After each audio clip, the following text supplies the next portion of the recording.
Hello, and welcome to How the World Works, where we have conversations about work, about jobs we've had, about jobs we currently have, and the meaning of work in our lives, in our society, in our politics, and our economy. My name is Kevin Williamson. I'm a writer in residence here at the Competitive Enterprise Institute. And here I have with me someone who will not be a terribly huge surprise to people who have followed my podcasting life for a while. This is my old friend Charles Cooke. Charlie and I did a podcast together for many years called Mad Dogs and Englishmen, and we were colleagues at National Review. I've been present from the birth in some ways of Charlie's journalism career. He was an intern at National Review when I was there, an intern sleeping under his desk for a while, as I recall, because he was in between departments, and New York is a hard place to live when you're first moving there.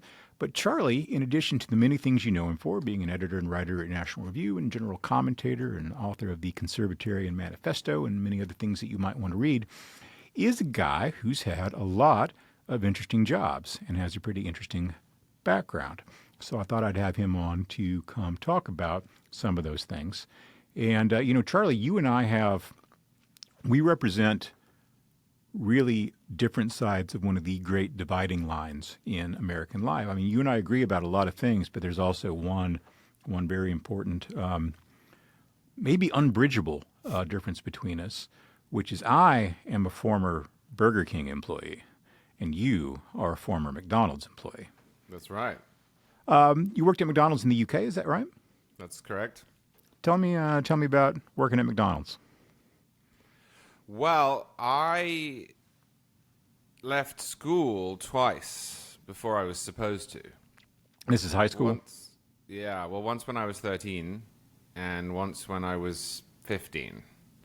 I just did not get on with school before college. We don't need to go into the whole thing, but the short version is that when I was 13, I hated school so much that my mum said, well, I will teach you at home. My mum's a teacher. She teaches kids with special needs, but she's a teacher. And she taught me up until I went to my big school. And then at the big school, I just did not get on with it. And one day, when I was 15 years old, I literally walked out of the school. And I called my mum from a payphone, and I said, I just hate this, and I'm not going back. And she said, okay. And she came pick me up, and we talked about it, and they took me out of the school. And I didn't go back until I was 17, which is another story. And my mum taught me at home. And when I hit 16, my dad said to me, well, this is all fine. We'll support your decision here, but you're going to get a job because being homeschooled does not take all day, unlike the school I was at, which did take all day because there were breaks and sports and all sorts. And I said, okay, where? And he said, well, it's up to you. And so I went to the McDonald's next to the movie theater, which is about 20 minutes from my house. In England, you can't drive till you're 17, so I couldn't drive at this point. And I went in and I did the interview, and I mean, they gave me the job within about 3 minutes. And then I was scheduled to start on the Monday, which I did, or rather didn't, because on the Sunday, I broke my arm. So I had to go in on the Monday morning. How did you break your arm? I was playing soccer with some friends on concrete, which is not a great thing to do. And, 16-year-old boys, one of them tripped me up. By the way, as I follow your creeping Americanization, by the way, you said soccer instead of football and payphone instead of call box. Well, that's right, because I'm bilingual. I was actually speaking to someone about this yesterday. When I'm speaking to Americans, I use their phrases. But you may need to explain to the younger people what a payphone is, but we'll come back to that later. We can put it in the show notes, right? Yeah. But yeah, I broke my arm and I went to McDonald's, and to my astonishment, and I always include this bit in this story, Kevin, because I think that it's important to show that sometimes big corporations, aren't just sort of heartless and faceless. I said, well, look, I'm sorry, but I broke my arm yesterday, so I guess you won't want me to work here anymore, or at least start late. And you certainly won't want to pay me. And the guy said, no, we'll pay you. Just once your arm is good enough, come back. So I can't remember how long it took, maybe 2 weeks, 3 weeks. And I came back and I started working at McDonald's. Even by English standards, as I understand it, you have a fairly fancy sounding accent, and which made working at the drive-through, I think, probably fun. I remember you talking about this before. Yeah, so the McDonald's that I worked at was in a fairly rough area. The housing estate next to it is, or at least was at the time, known for crime and delinquency. And they built this big complex that had a McDonald's and a KFC and an Italian restaurant and then 8 movie theaters. And the land was cheap out there, so that's where they put it. I mean, I think it's a bit nicer now, but back then it wasn't. And I did not sound like the other people who worked at this McDonald's and visited this McDonald's. I had have a posh English accent that I picked up at school. And I would get these comments at the drive-through window. I started in the kitchen. That's what I did for the first 6 months. But they occasionally put me on the window because they needed me. And I think they discovered I was quite good at that because I'm fairly gregarious. But people would say, why are you working at McDonald's with shouldn't you be with the Queen? Or they would ask this question that just still cracks me up. They would say, you're a bit posh, ain't you? And the thing is, you can't answer that question, Kevin. What can you say to it? You can't say, well, yes, I am, actually. But you can't say, well, no. So you know what I did? For about a year, I would put on an American what I thought was an American accent at the window when I suspected someone was going to give me a hard time about having a posh English accent. Right. Now, this is like a Godzilla movie. You can't promise the show without doing it. So let's hear the accent. Well, I think it's awful, but I guess hi there, how are you? What can I get you? But the problem is that that's a very good Canadian accent. Yeah, I think the average English person wouldn't know. But the problem I had was that quite close to where I grew up, there are a whole bunch of American air bases. That's where my dad served, joint British-American air bases, and a lot of Americans would come through this McDonald's drive-through window, and then they would say, "Wait, so where are you from?" And at that point, I was committed, right? I couldn't say, well, no, I'm just putting on this accent because... And so I would sort of say, California, and then they'd say, where? And then I would just say the one place I knew, which was where our family friends lived in Newport Beach. And then occasionally, unfortunately, because Newport Beach is quite close to El Toro, which is a base that's now closed, they would say, oh, we're from there as well. Where are you from? So I stopped doing that. Of course, when you tell these Americans you're from Newport Beach, they would say, well, bit posh, ain't you? I know, but I didn't know that at the time because to me, as a 15-year-old, 16-year-old kid. So people talk a lot of smack about fast food jobs like they're the worst kind of jobs to have. I've had a lot of jobs, and working at Burger King was by far nowhere near the worst of them. It was actually a pretty good job. I mean, I was a youngster, as you were. I guess I was 15 when I started working there.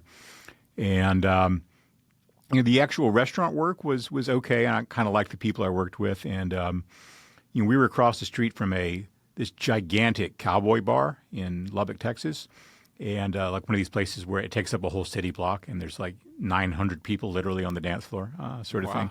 It's a very, very big place. And so, at 2:15, after everyone's turned out of the bar, not all the ones who are coming to Burger King are happy to be there. They were kind of hoping their evening might have turned out differently. And so we had, some interesting, kind of mixed crowds. But the thing I liked about that job that was really kind of fun was that I spent a lot of that summer building those playscapes they have out in front of fast food places. And you were talking about them keeping you on the payroll. I was just surprised by this. It's hard to find people, I guess, to do some of these jobs. So what they would do is they would clock me into my regular schedule and then pay me as though I were working in the restaurant, and then pay me $10 an hour on top of that to go build playscapes. It's outdoors in Texas in the summer, and in West Texas where it's dry, not like where it's jungle like down in Houston. And not a bad way to spend a summer, actually. It was really, really pretty pleasant in a lot of ways. So far, far from the worst job I ever had. And I think I learned some interesting and useful things there, just about, to repeat a phrase, how the world works. Just the value of, showing up, being reliable, being the person who they know they can ask to do something and it'll get done, that sort of thing. And I don't think I realized at the time, and maybe it was really even quite a bit later, how difficult that is for certain kinds of businesses to recruit the sort of employees they need. Fast food is notoriously a tough job. It's typically long hours, doesn't pay a lot. It's a little bit grimy. Cleaning the flame broiler at 3 o'clock in the morning after a long day of cooking Whoppers is. I don't have any like the fast food like gross stuff horror stories to tell. Burger King was actually pretty good, but if you've been cooking Whoppers on the same flame broiler for all day, it gets pretty gross. And cleaning that thing down at night is they actually made you wear a hazmat suit at the time. Wow. I don't know why, but you've got this hurry washer, high pressure thing, and a hazmat suit, and that was one of my many jobs there. But I think it was really later in life when I started writing about business kind of more generally and particular challenges with the labor markets, just how hard it is for them to find people. And it's the reason I think that almost nobody who works in fast food, and I think literally nobody now who works for McDonald's, at least who works for the corporate-owned ones, the franchises have a little more flexibility, makes a minimum wage. The first piece I ever wrote for National Review before I was a staffer there was a piece I wrote for Labor Day about the curious fact that I'd never actually made minimum wage. I'd had all sorts of, low-level jobs. I worked at Burger King. I worked at 7-Eleven. I did stuff like that. But everybody had always paid me a little bit more than minimum wage. And but then, at Burger King, once you've been there for like 3 months, really, they're like, what can we do to keep you? If you haven't quit or had to been fired by then for Right. something, they really, really want to keep people. And it's really, I think some people would be quite surprised how much money a good fast food manager can make. And certainly the franchise owners make tons of money. That's a really good business for a lot of people. But, even sort of, assistant managers who just work in one shop, compared to the, incomes of the sort of next best job for someone like that is, it's not bad at all. And then if you sort of move a step up there to things like, if you're a Walmart store manager, that's a real job. That is a job that comes with a real paycheck. And it's a difficult job, I imagine. I remember talking to a guy one time who was I guess he was a regional manager for Walmart, and he had maybe 3 or 4 stores that he was partly responsible for. And just the logistics and management hassles and personnel and all the rest of that of running a place like that. It's like, it's not the Normandy invasion every day, but it's pretty complicated and pretty difficult. And they get paid accordingly. This guy made a fortune. This was 20 years ago. I remember talking to him about it, and I was the sort of young person who was rude enough to ask people how much money they made in particular kinds of jobs because I was, curious about it, and I was kind of figuring out what I wanted to do. And if I recall correctly, this had been maybe the late 1990s. In unadjusted dollars, he was being paid more then than I earn now, and I don't have a terrible job now. So that was, that was a real paycheck. You working at McDonald's, what were your takeaways from it? Like, what were the parts of it that you think were the things that served you best in terms of your development as someone who works and tries to understand how business and markets operate and your character development and all of those things? Yeah, I don't think it is an overstatement to say that working at McDonald's was one of the formative experiences of my life. And I think when people ask me, how did you become a conservative? How did you move to America? There are 3 or 4 things that I would plot on a timeline as being really important. One of them was September 11th because it made me interested in the world in a way I hadn't been before and made me think about things that I'd never thought about, and also indirectly made me decide to go back to school. So that was a big one. But before that, the moment I think was getting that job and staying in it for a year or a year and a half. I can't quite remember exactly how long I was there. The experience I had was slightly different than yours in that because I was 15 or 16, they would never put me on the night shift or closing. I don't know if that was company policy. So I used to go for opening, and then I would be on no later than 7. Mm-hmm. That wasn't my choice. That was what they said I was eligible for. And it taught me two things simultaneously. One is that unlike everything else I had ever done before in my life, whether it was at school or at home or in sports, I couldn't just stop if I got tired or bored or frustrated. You know, when you are a child, you are indulged, quite rightly, in many ways, in a way that you are not as an adult. And I grew up in a time of peace and prosperity in the late 80s and early 1990s, and I didn't have any of the challenges that, say, my grandfather has, who lived through the Depression and then was sent to World War II. My life was borderline perfect in that period. It's not because I grew up fabulously rich, although unlike my parents, I didn't grow up poor. But I had never really been forced to do something for 10 hours with a 45-minute break in the middle. And learning to do that was really important and habit forming. I couldn't do it before McDonald's, and afterwards I could. I can remember standing on many occasions at about 6:15 and knowing I had 45 minutes to go and thinking, I've been on my feet for 10 hours. It is incredibly busy. It's a holiday, so people would go to the movie theater and then they would pile into the McDonald's and the lines would be around the door. And knowing that I just had to keep working, whether it was in the kitchen or at the front desk. Whereas at home, when you're 14 years old, your mother doesn't make you do that, not for 10 hours straight. So that was a big part of it. And then the second part of it was recognizing that if other people didn't do their job, you had to do it. And I think that's important for a couple of reasons. First off, because it made me realize there are actually people who work hard and there are people who don't. Now, you said, you know, if you're there for 3 months, they start to look at you differently and they'll do anything to keep you. Of course, a lot of the people I worked with only worked there for 2 weeks because they couldn't do it or they wouldn't do it or they got fired for bad behavior or being rude to customers or what you will. And when that happened and you were there, they didn't magically get another employee out of thin air. You had to cover that person. And I think first off, it made me realize, all right, well, I'm going to do that. And the second thing it made me realize is, do you know, Charles, in a lot of aspects of your life, you are that guy. Like, I was a guy who walked out of school. I don't think I was completely blameless for it. And I didn't walk out because I was lazy necessarily, although probably I was.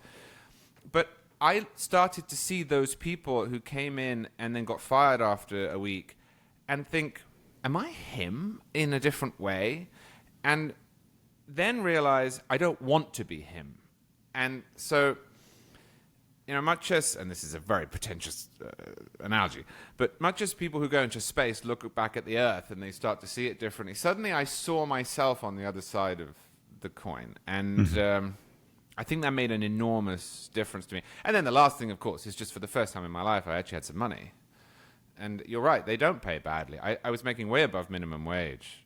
And then the overtime rules they had were really generous. It wasn't just that if you stayed later than you were supposed to, that they would give you extra money. But if you worked on a bank holiday, I think they paid double.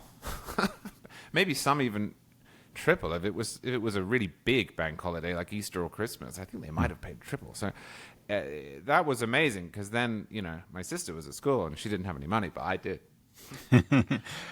Yeah, I cooked a lot of Whoppers, and at the end of that summer, I bought a beautiful 1973 Gibson 335. Nice. Chuck Berry guitar, which I stupidly sold later in life. And I actually have one of those behind me, and Do you? can't see it perhaps on the camera in the big case. You know.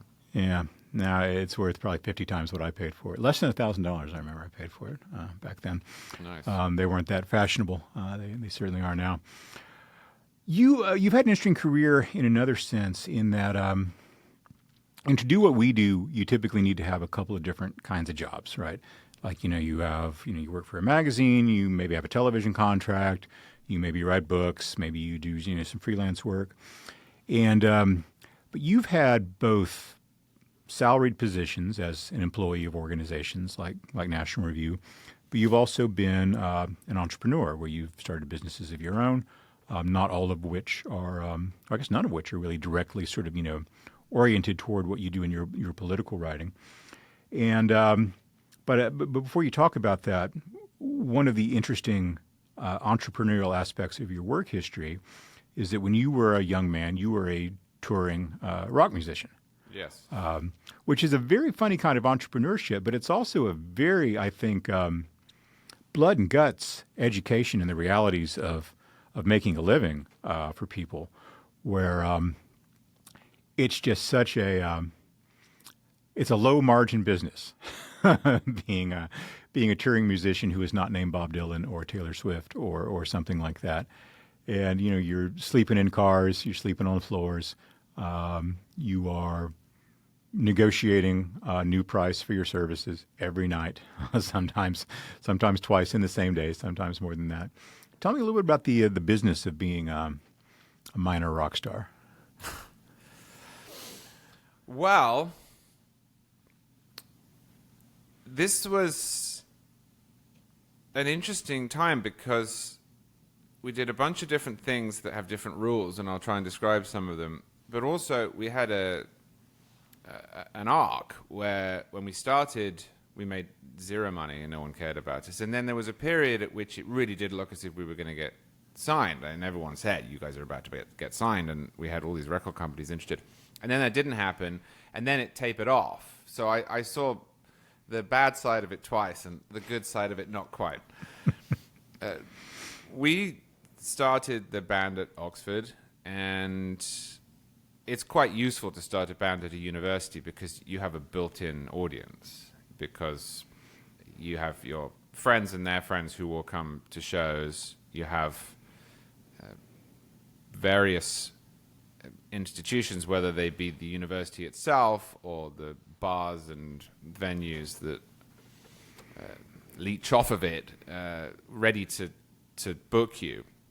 And so the beginning bit of our being a band was actually easier than I think it would be for somebody who had started a band in a bedroom in a city, because we instantly got booked to play all of these balls and festivals and outdoor parties and that sort of thing.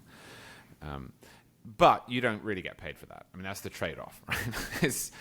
If it's, hey, you should book my friend Charlie's band, then you're going to be heavily discounted. But we started off as a cover band, and we would play these events, and they would give us a tiny bit of money, cover expenses, and basically give us dinner. And then we started to write our own stuff, or at least I did. And we recorded it and started sending it around to local venues, and then they would start to pay us not just a flat fee, but a percentage of the door. And that's an incentive. I mean, I can remember we played this big show at the O2 in Oxford, which was a famous venue there that got bought by a cell phone company and renamed. And on a flyer, having sold enough tickets that we satisfied the promoter, the minimum threshold, I started taking out these ads on this new thing nobody had heard of called Facebook. This was 2006. Oxford got Facebook quite early. And it was extraordinary. I mean, because I think the network was so small at that point, and because only 3 or 4 colleges were on it, and because everyone at Oxford seemed to have jumped to be on this, I think everyone saw these ads. It wasn't like now where you would put an ad and it would get lost in the ocean. I think the whole of the university saw these ads. And suddenly we had sold another 1,000 tickets, and we got moved upstairs, and the promoter was happy with us. And I can remember going around and being given the check for the percentage of the door, and thinking, "Wow, this is really great." So the incentives were there, and we had a bit of a boost being where we were. But the problem is making the next step, because you still can't live on that. Like it's fine if you're at university and you've got a room and you've got something to do all day, and no one's really expecting you to make a great deal of money. But it's just not a sustainable thing, and you can't play a show every night. And if you do, then you're going out of town. And if you're going out of town, you can't study, and if you need transport and so on. So, we never made enough money to make it sustainable on its own. Is an important part of that. The one thing where we did make some money was we actually did the soundtrack or part of it for a movie called The Butterfly Tattoo, which is a book written by Philip Pullman called The White Mercedes. They made a movie of it in about 2007. And we had a song in it that I had written, and so I got paid twice, because I got paid for the recording of it with the band, but I also got paid the publishing rights. And that was maybe the high point of the band. Do you still get a check? Sorry? Do you still get a check? Do you still get a royalty check? No, we signed a one-off deal with them. You're just not in a great position to negotiate with.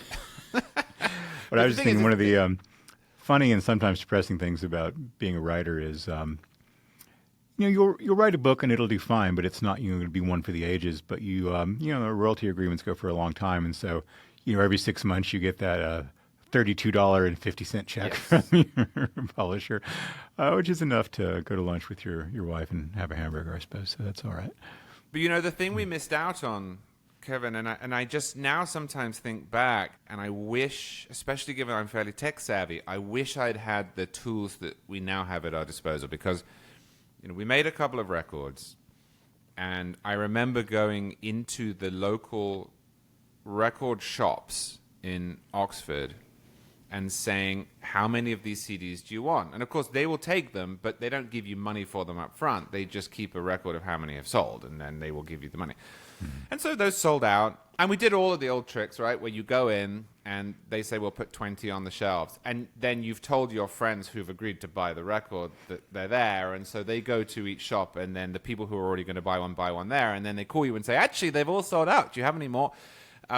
But it was still a real process where you'd have to take these physical CDs into the store. You'd have to promote them with flyers around the town. You'd have to advertise in any way that you could. And the cost of producing flyers and CDs and advertisements is quite high. Mm-hmm. Whereas now, with Spotify, Apple Music, and what you will, where they have the entire library of everything that's ever been recorded, and it's all done on a commission basis, we would have been able to scale that up, I think, in a way that was just impossible at the time. And yes, I do know that now really rich musicians make their money touring because the margins from streaming are so low. But what we really wanted, other than a bit of money, was the exposure. And today that would have just been, it would have been so valuable. But back then we were still doing it the hard way. So I saw a lot of sides of the business, and we eventually were recording at Universal Music Group, and that was incredible. And I thought for a while we were going to make it, and then I still don't quite know why, but we didn't. And the rest is history. It's not done yet. There's always still time. That's true. I'm only 39. Yeah, I can. I'm not going to tour with you, but I'll play studio for you. Thank you. I am just volunteering my services there. I would ask you which Beatle you are, but we all know you're a Paul, so there's no point in even talking about that. What's that? The best Beatle. Yeah, I'm more of a George. Technically proficient extrovert. That's me. Speaking of technical proficiency, in addition to having gone to Oxford, you also have vocational education in like audiovisual stuff, right? Yes. So tell me about that aspect of your education.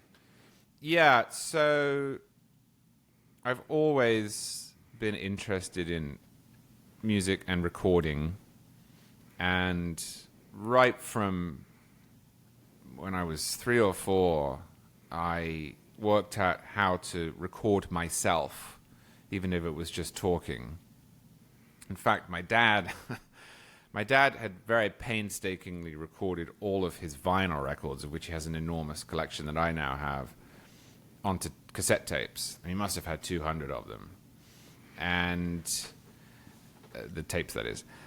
And I ruined maybe 100 of them when I was 4 years old by plugging a microphone into his stereo and pressing record and saying, "Hello, Daddy, it's Charles," just over and over again onto these tapes, and then playing it back. And of course, I didn't realize that I had destroyed them, and he wanted them for his car because he used to drive a lot. But then we got into the band phase when I was, 19, 20, 21, and I took a great interest in the process of recording and sort of co-produced pretty much everything we ever recorded. And then I started working in a recording studio because I needed to make some money.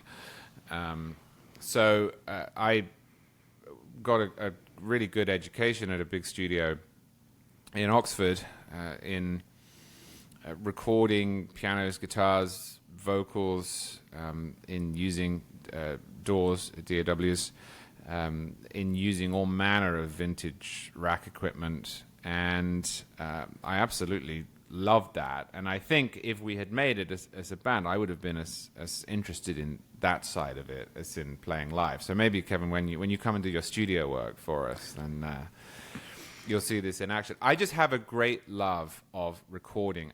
I don't know about you, but I don't really like listening to live albums. I like listening to beautifully produced. Yeah, me too. Music. I don't like live albums at all. Yeah, and I can't really listen to music if it's badly recorded, unless it's 20s jazz and it was recorded through some horrible microphone guy standing at the front, in which case it sort of feels atmospheric. But there is just something about the art of a beautifully produced album. So Supertramp, Breakfast in America, or the Beatles' Abbey Road, or Rumours by Fleetwood Mac, or Dark Side of the Moon by Pink Floyd. And I wanted to learn how to do that. So, as a way of killing two birds with one stone, and also helping it for when we got into the studio, I worked for a while in a recording studio and learned everything I could from the guys who worked there. And if you've ever worked in a recording studio, you will know every person over the age of 40 who works in a recording studio is a gruff, ornery, slightly overweight man who is obsessed with archiving, is obsessed with doing things the right way, and who does not suffer fools gladly, and who is a genius and does their job brilliantly. And they're the best people to learn from after the first 3 or 4 weeks. For the first 3 or 4 weeks, it is the worst thing, because you make mistake after mistake, and they look at you as if you're stupid. But it's incentivizing, at least it was for me, and eventually I sort of picked it up. It strikes me that the early part of a musical career is a lot like the early part of a writing career, where people come to you and they say, "Hey, I've got this great opportunity for you to provide me content for which you're not going to get paid, but you'll get exposure." I still get that from time to time. Someone will ask me to do something they don't want to pay me for, but we'll think about the exposure. Do I seem like I need more exposure? Right. You folks. How did you end up? Well, actually, before we talk about your transition into to writing, tell me a little bit about some of the other businesses you've been involved in. Well, I own a tech company with a friend of mine here in Florida. We do web hosting and development. Mm-hmm. We've bought a couple of other businesses as well recently. That's expanded quite quickly. I will say we were slightly fortunate in that we started this almost by accident in late 2019 and had a few small clients, and then COVID hit, and the whole world went online and needed web services to promulgate their products. And all of a sudden, one thing led to another, and we started getting bigger and bigger and bigger clients, and growing, and it has exploded from there. So, there are two of us plus other people that we use as contractors. We're based in Florida. All of our servers are based in Florida. And one of the advantages of our offering is that we won't cancel you if you are unpopular. Now, I should say that is a different thing, because I get this question sometimes, from "we will take anyone who asks to use our services." I don't want, for example, to make money out of the Klan. So if the Klan came to me and said, will you host our website? I would say, no, I'm just not interested in doing that. I don't want to work with those people. That is part of free speech, is deciding who you want to associate with. But if we take you on, we won't cancel you. And so if you are, I mean, we don't have this contract, obviously, but if you were National Review, and then somebody at National Review said something that was caused a great furor, or one of the commenters at National Review said something, we're just not going to drop you. And this is perhaps less of an issue now than it was, but 2 or 3 years ago, this was a huge problem for people who wanted stability in their IT services, because even big companies that were ostensibly committed to free speech were just dropping people left, right, and center. Cloudflare was perhaps the biggest example. Amazon Web Services did it. We even had people being dropped for being pro-life. It wasn't even that one representative of the company had said something that had been deemed to be outre. It was that they were pro-life, and apparently that was too much. And so we made this a part of our offering, and it still is. And so I think the combination of that moment and COVID made starting a small bespoke and attentive tech company that does hosting and web development, quite a good business to have. And then once you get momentum and you provide a good service, then that sort of locks in. I mean, very rarely I think people wake up in the morning and they say, for no reason I'll change my web host today. That's not a thing they do. So I've really enjoyed growing that, and I've learned just an extraordinary amount, because we don't have a big staff, and I've had to learn really how the internet works from the ground up. I've had to learn to code in a bunch of different languages. I've had to learn what sort of challenges you face, and one of them is if you put content on the internet that is popular and frequently visited, especially if it is political in nature, you will be attacked. You will be attacked relentlessly by hackers, by bots, by people who are looking for a ransom. And I didn't anticipate this. It had never particularly occurred to me. But I would say most of our time now is spent mitigating that. Really? I'm not an expert. I would never say that. But I have become highly proficient and knowledgeable about online security because I've had to. I see. Writing. How did you get there? Well, I responded to an... Should I tell the story of the legendary Charles Cooke application letter for... Sure. So correct me if I'm misremembering this, but you were at a dinner party in France with a bunch of French lefties who were very anti-American, and you were sort of making the case for America as a good and decent and free society. And you had had a few glasses of wine, and maybe then a few more. And you came home and you, in a state of not complete sobriety, wrote a letter to National Review saying, you should hire me because I'm good at defending what's best about America. And we did. Yeah, that's nearly it. I'd just come back from France where I had done what you just described, in French, badly, around a bunch of French lefties. I was at my parents' house. My dad and I polished off the better part of 2 bottles of red wine at dinner. I went upstairs. I checked the corner at National Review, which I used to read religiously. Well, I suppose I still do. I write there too. And now you read it professionally. Yeah, and there was an ad on the corner saying we're looking for interns. And I wrote a drunk letter to National Review saying, I'm your guy. And as you say, saying, listen, I just came back from France and I made this case. And I feel as if that proves that I have either the ability or the delusion, at least, that is necessary for this role. And you should hire me. And then, because it's National Review, I didn't hear back for 5 weeks. I assume I ended up in a pile. And I remember thinking to myself, well, that's one place I will never work. And then I got this letter or email that said, "Dear Mr. Cooke, this is a very curious application. Do you have any samples?" So I sent over some things that I'd written while I was at Oxford for the local paper, and I guess maybe some of my college essays. I didn't have much that was formal. And then I didn't hear for another month, so I started to think the same thing. And then it was, would you do an editing test and submit to an interview? So I did that, both of which were the hardest things I had ever done, I think, in my life by that point.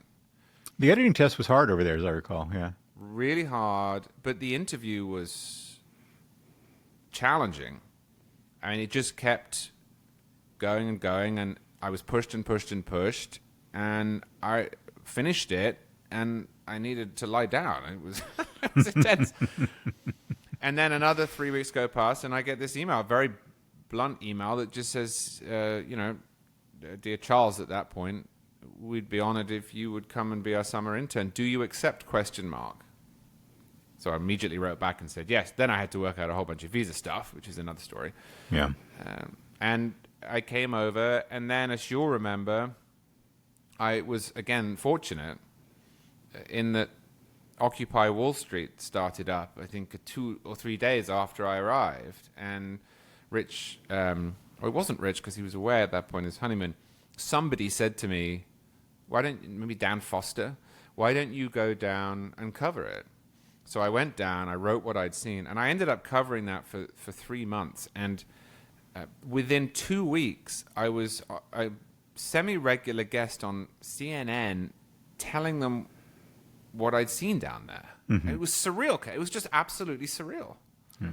So you went from, you were for a time editor of National Review Online, and you went from being intern to editor in what, 4 years, 5 years, something like that?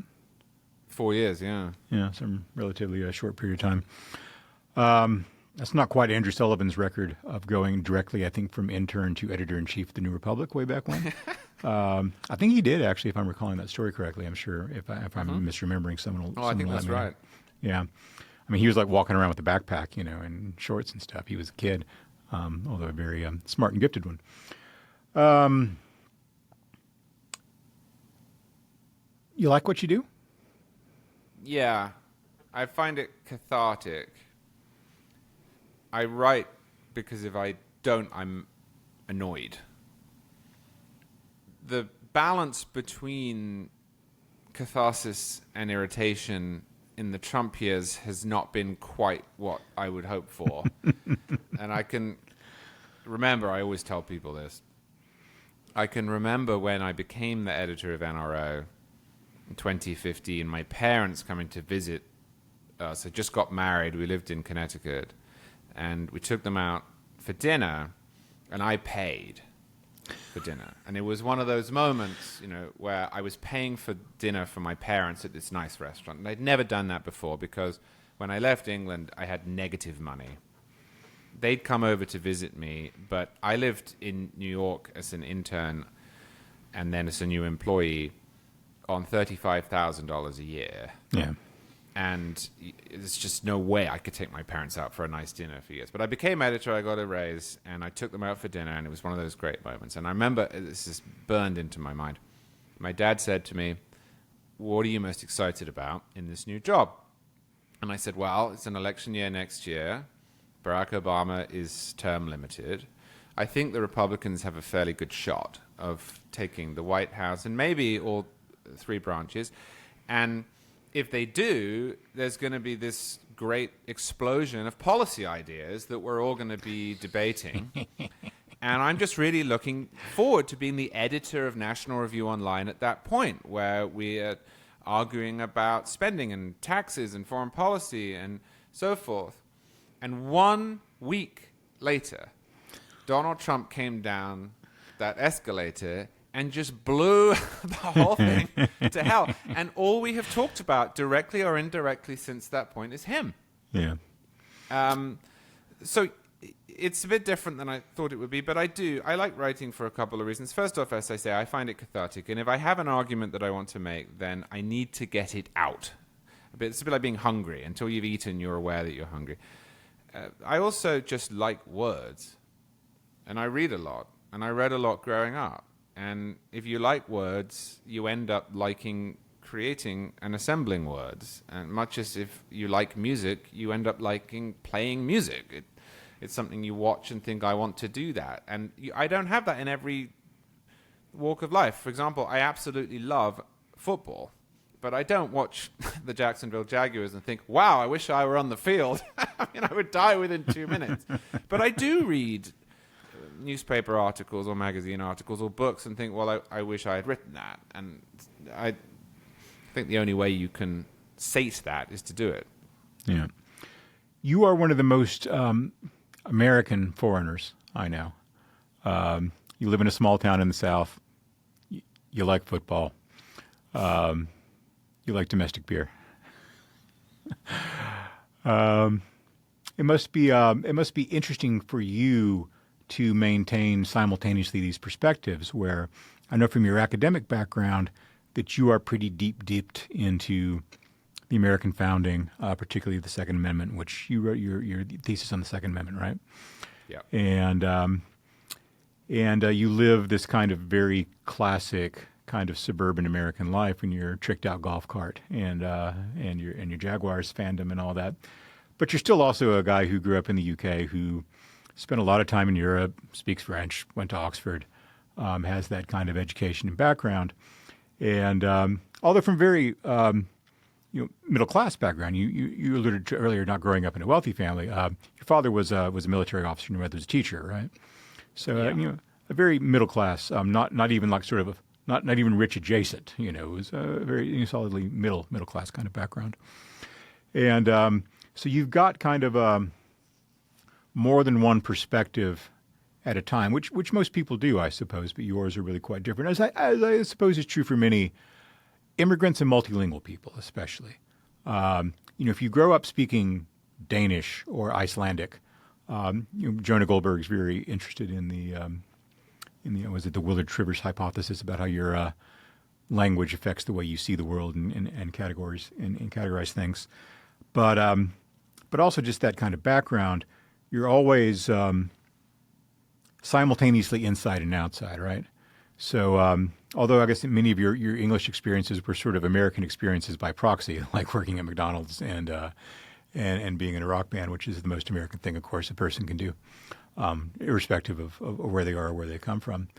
So when you look at American politics, you look at American life, the American economy, you bring these kind of multiple points of view to it simultaneously. Does it ever feel a little non-integrated to you?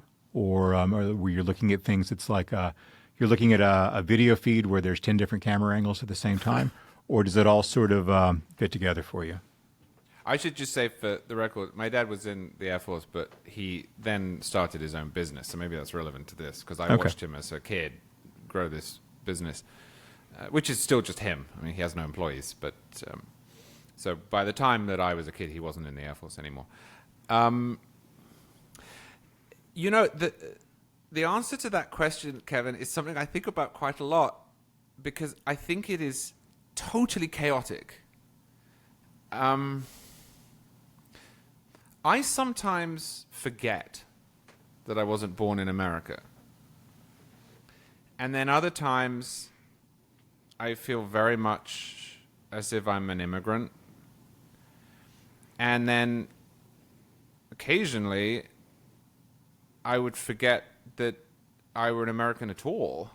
I mean, for example, I'll give you an example of each. Just yesterday, I went to the bank, just a normal bank trip. I had to get some checks. And the lady behind the counter said, "Where are you from?" Which is a totally fine question. I find it extremely irritating that people have decided this is xenophobic or intolerant. She's interested, which is... I ask people good. That all the time. Yeah, it's good. It's good. It's a really good question to ask. And I was sort of jarred by it. Like, oh, yeah, of course, England. And then I told her. Because I went over to the bank in my golf cart in my beach town in a t-shirt and shorts, and I was just in a very American mode. It is completely ensconced in this life. And then you remember, oh yeah, of course, well, half my life has been here, and 1/3 of my life has been here, and 2/3 have been in England. And so I told her. So that was sort of, I'd forgotten in the moment. And the other way around, you know, if I get into an English pub and there's, say, soccer on, and I'm talking to my friends, and then they say, well, what would Americans think of this? Then I sort of go, oh yeah, I'm not here anymore. Or, for example, if Nimrod by Elgar comes on, which almost makes me cry, then I feel very English. I mean, that makes me feel very English. And then most of the time, it is a mixture of the two. Maybe there are two cameras. There's always a slight awareness that as familiar as I am with all of this, that it is foreign. And it's not an unpleasant awareness. I actually like it. I think I quite like that feeling, because I like that I moved here. You know, I that is a fact that I like. I'm proud that I moved here. I'm proud I became an American, but you can't become an American unless you weren't one to begin with. You know, this is something that I've written about a little bit, that I took an oath. You know, my wife did not. Now, that doesn't mean she's less loyal or anything to America, but I made a choice. I'm not comparing myself here, but in the same way somebody who joined the military would have made that choice, or somebody who became a politician would have made a choice, that you put yourself in a position in which you have to put up your hand and swear fealty to this set of ideas. And also, in the case of my citizenship oath, abjure loyalty to the old place. Now, in practice, that's not actually, I hope, ever going to come to a head. I don't think Britain and the United States are going to go to war, and I'm certainly not. I think we've worked that out of our systems. Yeah, and I'm certainly not going to be offered a peerage or something which I would have to renounce. 2-0, Charlie. You are. What's that line? We blew a 13-colony lead. But I did abjure it, and I thought very seriously about it, and I have spoken to a bunch of British expats who have not become American citizens, who say that they cannot do it, that they cannot stand there with their hand up and say, I renounce my loyalty to the foreign power and all that it stands for. And I wanted to do that. But again, I'm very aware that I wanted to do that. So I guess it depends. But most of the time, it's sort of like watching your screen example through glasses, and I'm aware that I'm wearing the glasses. Okay, fair enough. Final question for you. I always am interested in talking to people about this. If you just weren't allowed to do what you do for a living now, or if you'd followed a different path in life, where do you think you would be? What would you do instead? And related question, particularly for people in our business, do you ever get tired of the commentary and public policy stuff and just say, what I should really do is just go take some, non-public kind of job and make a lot of money? Assuming that's an option. I think it probably, I hope it would be an option, although that isn't to say that I'm not aware that I'm very fortunate that I have a great job that is in some ways a fake job, and in the sense that it doesn't feel like work. Yeah. And also, I mean, I don't, for example, I wouldn't want to imply, because I don't believe it, that if whatever I go and do, I would be really successful at and have lots of money. I don't think that's true. I mean, to be honest with you, I think if you sort of came to me tomorrow and said, you are no longer allowed to write, you are banned from writing, and then so I would get fired because I wouldn't work for NR anymore, and then I would have to sit and think about what I would do next. And if I were going all the way back to the drawing board, I think I would either want to work in music. I'm hoping the writing doesn't extend to that. I would also love to work around amusement parks. I mean, we haven't talked about this, but as you know, I am a huge nut for roller coasters and amusement parks in general, and I always have been.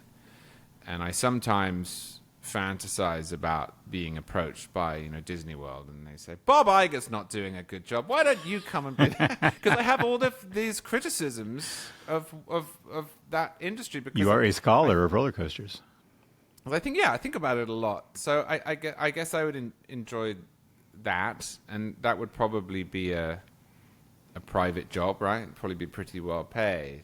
Although I do think I would get frustrated with it. I mean, the way you set up that question is, I'm no longer public, and I'm no longer making political arguments or cultural arguments in public. If I were an employee of the Walt Disney Company or Universal Studios or whatever, I would not be able to say all of the things that I say, especially given that I'm on the right. And I think I would find that frustrating.